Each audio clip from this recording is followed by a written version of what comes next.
नमस्कार दोस्तों, मैं संतोष पटेल स्वागत करता हूं आपके अपने यूट्यूब चैनल डिजिटल भंडार पर। यदि आप कंप्यूटर में कुछ नया सीखना चाहते हैं, कंप्यूटर एक्सपर्ट बनना चाहते हैं तो हमारे चैनल को सब्सक्राइब करें, वीडियो को लाइक करें। आज की वीडियो में हम देखने वाले हैं सीपीसीटी एग्जाम के लिए कुछ इंपोर्टेंट क्वेश्चन को।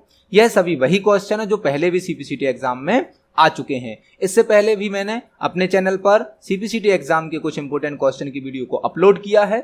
यदि आपने अभी तक वह वीडियो नहीं देखे हैं तो चैनल प्लेलिस्ट में जाकर आप सभी वीडियोस को देख सकते हो। चलिए शुरुआत करते हैं आज की वीडियो का। देखते हैं हमारा पहला क्वेश्चन क्या है। पहला क्वेश्चन हमसे पूछा गया है, F8 की को 3 बार प्रेस करने पर क्या सिलेक्ट होता है। हमारे कीबोर्ड में जो फंक्शंस की होती हैं उसमें एक की होती है F8 एक फंक्शन की है। यदि हम उसको रेगुलर 3 टाइम प्रेस करते हैं तो हमारे कंप्यूटर में क्या सिलेक्ट हो जाता है। यह क्वेश्चन MS वर्ड से लिया गया है, थोड़ा सा लॉजिकल क्वेश्चन है। यदि आप MS वर्ड में टाइपिंग करते हो और आप F8 की को 3 टाइम प्रेस करोगे तो क्या वर्ड सिलेक्ट होता है, सेंटेंस सिलेक्ट होता है, कोई पैराग्राफ सिलेक्ट होता है या कंप्लीट डॉक्यूमेंट ही सिलेक्ट हो जाता है। तो जब आप MS वर्ड में कर्सर को किसी सेंटेंस पर रखते हो, किसी वर्ड पर रखते हो और F8 को 3 टाइम प्रेस करोगे तो आपका कंप्लीट सेंटेंस ही सिलेक्ट वहां पर हो जाता है। इस क्वेश्चन का सही आंसर है ऑप्शन नंबर बी, सेंटेंस। यदि आप किसी भी सेंटेंस पर कर्सर को सेट करते हो और F8 की को 3 टाइम प्रेस करते हो तो आपका वह सेंटेंस ऑटोमेटिक कंप्लीट सिलेक्ट हो जाता है। इसको हम प्रैक्टिकली देख सकते हैं। चलते हैं MS वर्ड में। MS वर्ड में मैंने कुछ एग्जाम्पल के लिए पैराग्राफ टाइप किया है।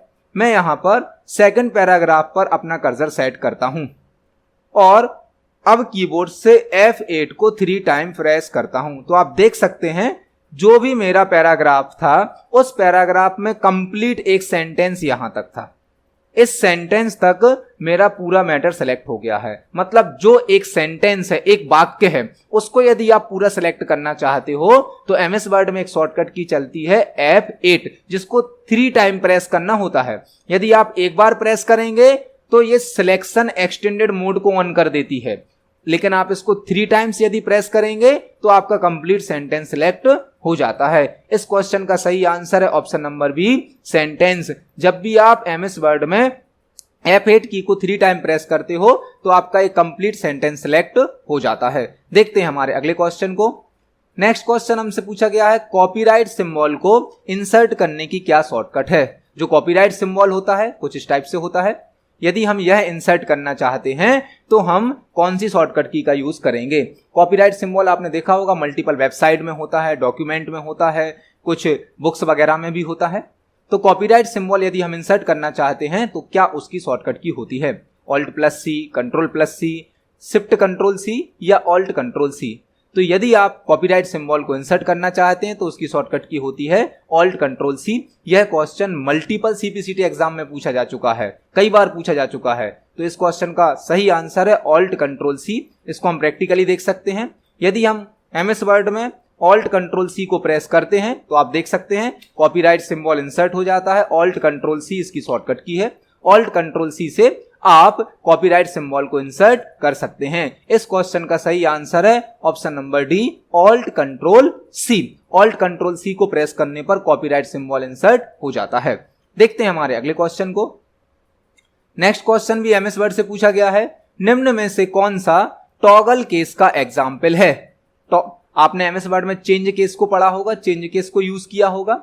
चेंज केस में कई टाइप के आपको केस मिलते हैं। एक होता है हमारा अपर केस, अपर केस में सारे लेटर कैपिटल होते हैं। एक होता है लोअर केस जिसमें सारे कैरेक्टर, सारे वर्ड आपके स्मॉल केस में टाइप होते हैं। एक होता है हमारा टाइटल केस जिसमें पहला लेटर कैपिटल होता है, बाकी सभी लेटर हमारे स्मॉल होते हैं।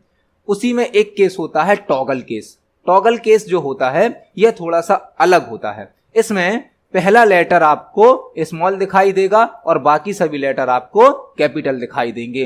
तो MS वर्ड में यदि आप चेंज केस करते हो तो वहां पर टॉगल केस एक ऐसा केस होता है जो कि स्मॉल लेटर को कैपिटल में बदल देता है और कैपिटल लेटर को स्मॉल लेटर में बदल देता है।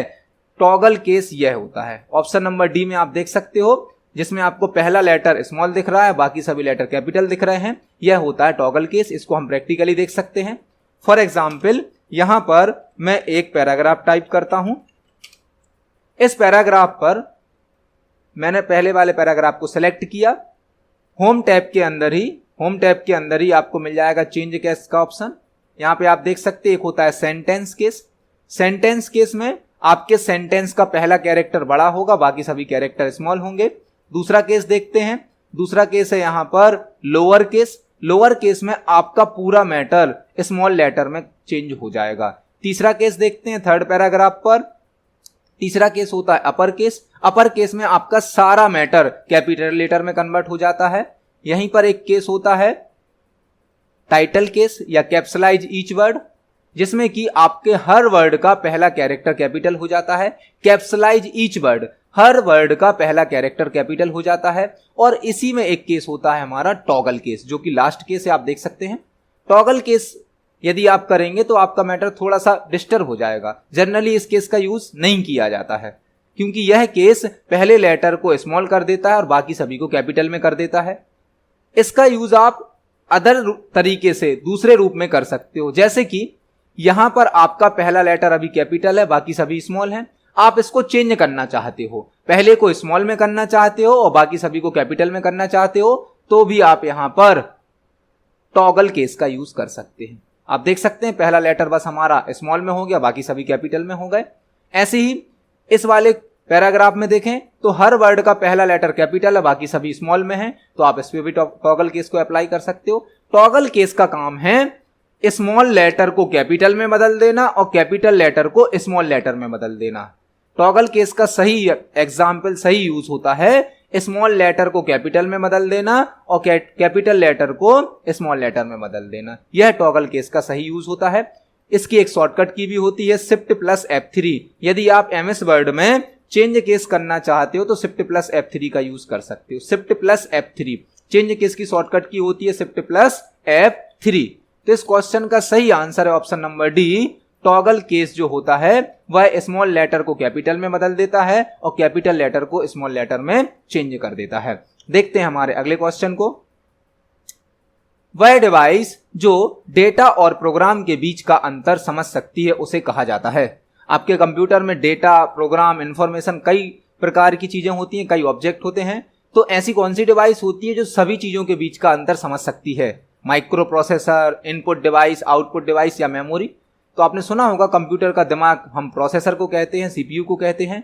तो कंप्यूटर का जो ब्रेन होता है, सीपीयू होता है, माइक्रो प्रोसेसर होता है, वही सभी ऑब्जेक्ट के बीच में अंतर को समझ सकता है। इस क्वेश्चन का सही आंसर है option number A, micro processor. Micro processor एक ऐसी डिवाइस होती है जो हर ऑब्जेक्ट के बीच में डिफरेंस समझ सकता है, क्योंकि यही कंप्यूटर का ब्रेन या दिमाग होता है। देखते हैं हमारे अगले क्वेश्चन को। नेक्स्ट क्वेश्चन है, कंप्यूटर इंफॉर्मेशन की सबसे स्मॉल यूनिट होती है। कंप्यूटर में आप जो भी डेटा स्टोर करते हो, जो भी इंफॉर्मेशन स्टोर करते हो, उसकी अपनी एक मेमोरी यूनिट होती है। तो सबसे छोटी मेमोरी यूनिट क्या होती है, हमें यहां पर बताना है। पहला ऑप्शन है बाइट, दूसरा है बिट, तीसरा है पिक्सल और चौथा है बाइनरी डॉट। तो कंप्यूटर सिस्टम में जो भी डेटा स्टोर होता है वो बाइनरी फॉर्मेट में होता है, 0-1 के फॉर्मेट में होता है। और 0-1 में दो ही डिजिट होती हैं, 0 एंड 1। 0 और 1 को कहा जाता है बिट। तो कंप्यूटर की मेमोरी में जो सबसे स्मॉल यूनिट होती है, सबसे छोटी यूनिट होती है, वह होती है बिट। क्योंकि कंप्यूटर सिस्टम बाइनरी फॉर्मेट में डेटा को स्टोर करता है और बाइनरी फॉर्मेट में दो ही डिजिट होती हैं, 0 एंड 1, जिनको बाइनरी बिट भी कहा जाता है। तो इस क्वेश्चन का सही answer option number B, bit. देखते हैं हमारे अगले क्वेश्चन को।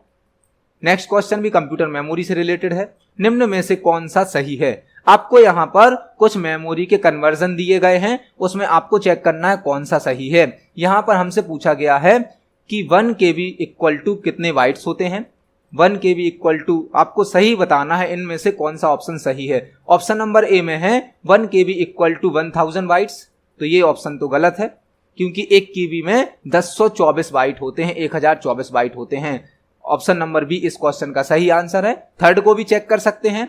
1 MB में 1000 बाइट्स तो नहीं होते हैं, 1 MB में 1024 बाइट्स भी नहीं होते हैं, क्योंकि जो MB होता है वो KB से बना होता है और KB किससे बना होता है? बाइट से बना होता है। तो इस क्वेश्चन का सही आंसर है option number B, 1 KB equal to 1024 bytes. 1 KB में 1024 बाइट्स होते हैं। इस क्वेश्चन का सही आंसर है ऑप्शन नंबर बी। देखते हैं हमारे अगले क्वेश्चन को। वर्ड 2016 में पेज इंडेंटेशन ऑप्शन किस टैब में प्राप्त होता है? आप जो MS वर्ड का नया वर्जन 2016 यूज कर रहे हैं या 2019 यूज कर रहे हैं, उसमें पेज इंडेंटेशन ऑप्शन कहां प्राप्त होता है, किस टैब में प्राप्त होता है। पेज इंडेंटेशन क्या होता है समझ लेते हैं थोड़ा सा। जब भी आप MS वर्ड में कोई टाइपिंग करते हैं तो आपने देखा होगा आपके पेज में मैटर सेंटर में टाइप होता है, लेफ्ट साइड पर और राइट साइड पर कुछ स्पेस छूटा होता है। यह हमारा कहलाता है लेफ्ट इंडेंट और यह कहलाता है हमारा राइट इंडेंट। तो इंडेंट का यूज पेज में मैटर को लेफ्ट राइट पर शिफ्ट करने के लिए किया जाता है। लेफ्ट और राइट में यदि आप मैटर को थोड़ा बहुत स्पेस देकर सेट करना चाहते हैं तो इंडेंट यूज किया जाता है। इंडेंट हमें किस टैब में प्राप्त होता है यह हमें बताना है। पेज लेआउट टैब में, फॉर्मेट टैब में, इंसर्ट टैब में या लेआउट टैब में। तो MS वर्ड के जो पुराने वर्जन थे, फॉर एग्जांपल 2013, उसमें तो हमें इंडेंटेशन ऑप्शन मिलता था पेज लेआउट टैब में। लेकिन अब जो नया वर्जन आया है 2016 और 19, उसमें पेज लेआउट नाम का टैब नहीं है। आपको अब यह ऑप्शन किस टैब में मिलेगा, लेआउट टैब में मिलेगा। तो यदि आपसे पूछा जाता है 2013 में पेज इंडेंटेशन किस टैब में मिलता था, तो उसका आंसर होगा पेज लेआउट टैब। लेकिन यदि 16 और 19 पूछा जाता है, MS वर्ड 2016 और 19, तो उसमें आपको मिलेगा यह लेआउट टैब में। इसको हम प्रैक्टिकली देख सकते हैं। ये हमारा MS वर्ड का 2016 वर्जन है। आप देख सकते हैं यहां पर पेज लेआउट नाम का कोई टैब नहीं है। पेज लेआउट टैब का नाम बदल कर दिया गया है लेआउट टैब और यहां पर होते हैं इंडेंट। ठीक है, तो 2013 वर्जन में पेज लेआउट नाम का टैब होता था, लेकिन 2016 और 2019 में उसका नाम बदल के कर दिया गया है लेआउट टैब। तो इंडेंटेशन आपको लेआउट टैब के अंतर्गत प्राप्त होंगे। देखते हैं हमारे अगले क्वेश्चन को। ओपन फाइल डायलॉग बॉक्स को ओपन करने की शॉर्टकट की है। यदि आप किसी सॉफ्टवेयर में कोई बनी हुई फाइल ओपन करना चाहते हो तो ओपन फाइल डायलॉग बॉक्स का यूज करते हो, जिसके लिए आपने एक शॉर्टकट की भी पढ़ी होगी, कंट्रोल+O। कंट्रोल+O ओपन की शॉर्टकट की होती है और यह ऑप्शन फाइल मेनू में प्राप्त होता है, ओपन ऑप्शन। लेकिन हमें यहां पर जो ऑप्शन दिए गए हैं उसमें कंट्रोल+O नाम की शॉर्टकट की नहीं है। कंट्रोल+O तो ओपन की शॉर्टकट की है, बट उसके अलावा एक और शॉर्टकट की है जिससे आप किसी फाइल को ओपन कर सकते हो। फाइल जो पहले से बनी है, यदि उस फाइल को सॉफ्टवेयर में ओपन करना है तो ओपन फाइल डायलॉग बॉक्स की जरूरत होती है, जिसकी एक शॉर्टकट की तो है कंट्रोल+O। लेकिन यहां पर हमें वो ऑप्शन में नहीं दी गई है, तो आपको कोई दूसरी शॉर्टकट की यहां पर पता होनी चाहिए। इसकी दूसरी शॉर्टकट की होती है कंट्रोल+F2। यदि आप अपने कंप्यूटर पर किसी भी सॉफ्टवेयर में दूसरी शॉर्टकट की के द्वारा कंट्रोल+O को छोड़कर दूसरी शॉर्टकट की यूज करना चाहते हैं फाइल को ओपन करने के लिए, तो उसकी शॉर्टकट की होती है कंट्रोल+F12। इसको हम प्रैक्टिकली देख सकते हैं।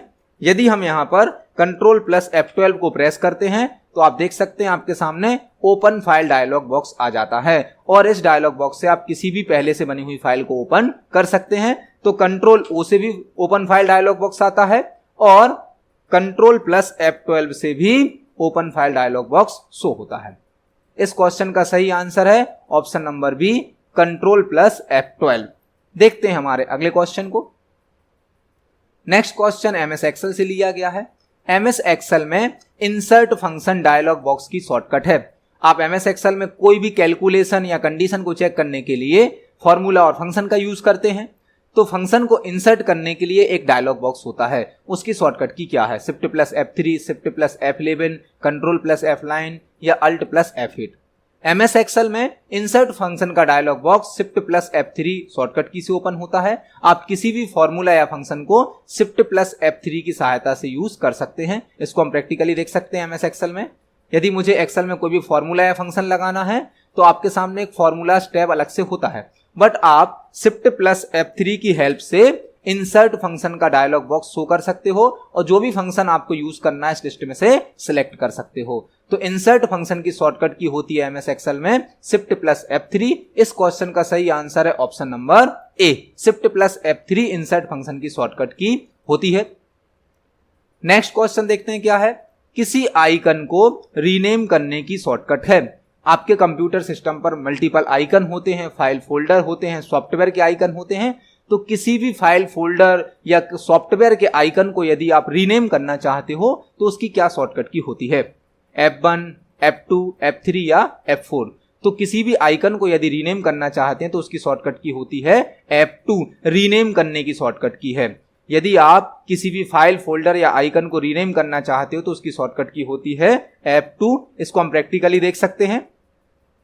जैसे कि मैंने डेस्कटॉप पर एक फोल्डर बनाया हुआ है CPCT नाम का। यदि मुझे इसको रीनेम करना है तो मैं इसको सिलेक्ट करूंगा और कीबोर्ड से F2 को प्रेस करूंगा। आप देख सकते हैं फोल्डर का नाम सिलेक्ट हो गया है। अब मैं इस फोल्डर का नाम चेंज करके कुछ भी नाम टाइप कर सकता हूं। तो फोल्डर को या फाइल को या किसी भी एक आइकन को रीनेम करना चाहते हैं तो उसकी शॉर्टकट की होती है F2। यहां पर मेरे फोल्डर का नाम इसलिए चेंज नहीं हो रहा है क्योंकि वह फोल्डर अभी ओपन है। तो यदि आप किसी भी आइकन का नाम या फाइल फोल्डर का नाम चेंज करना चाहते हैं तो उसकी शॉर्टकट की होती है F2। इस क्वेश्चन का सही आंसर है ऑप्शन नंबर बी, F2। देखते हैं हमारे अगले क्वेश्चन को। नेक्स्ट क्वेश्चन MS वर्ड से लिया गया है।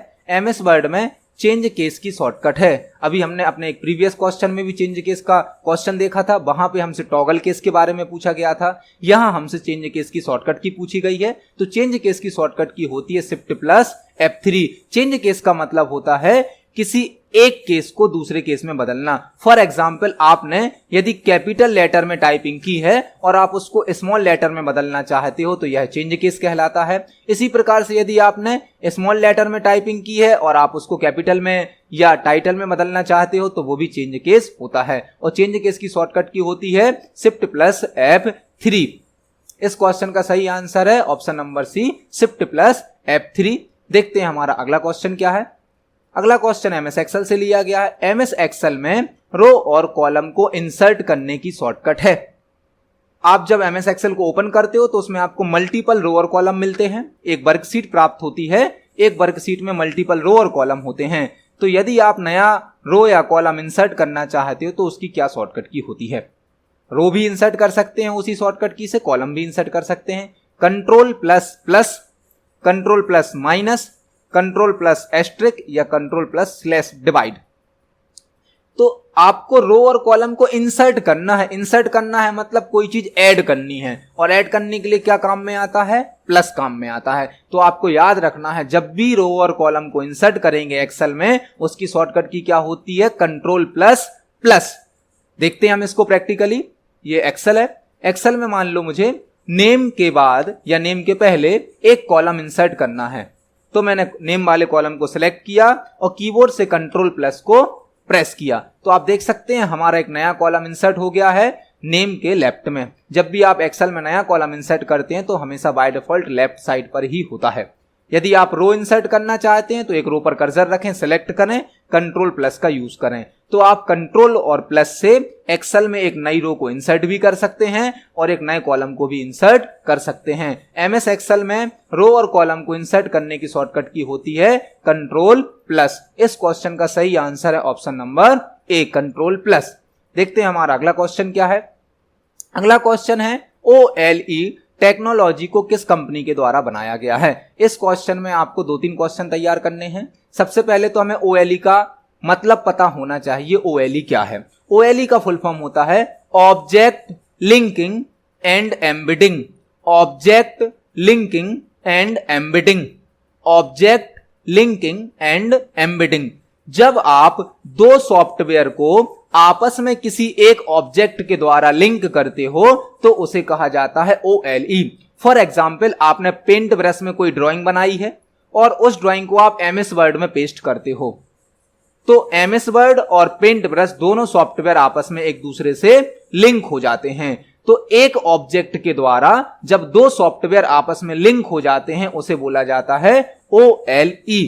तो हमसे यहां पर पूछा गया है OLE टेक्नोलॉजी को किस कंपनी ने बनाया है। OLE को बनाने वाली कंपनी है माइक्रोसॉफ्ट। माइक्रोसॉफ्ट कंपनी के द्वारा OLE टेक्नोलॉजी को बनाया गया है और इस टेक्नोलॉजी के द्वारा माइक्रोसॉफ्ट कंपनी के जो दो सॉफ्टवेयर हैं, 3 सॉफ्टवेयर हैं, उनको आपस में लिंक किया जा सकता है किसी एक ऑब्जेक्ट की हेल्प से।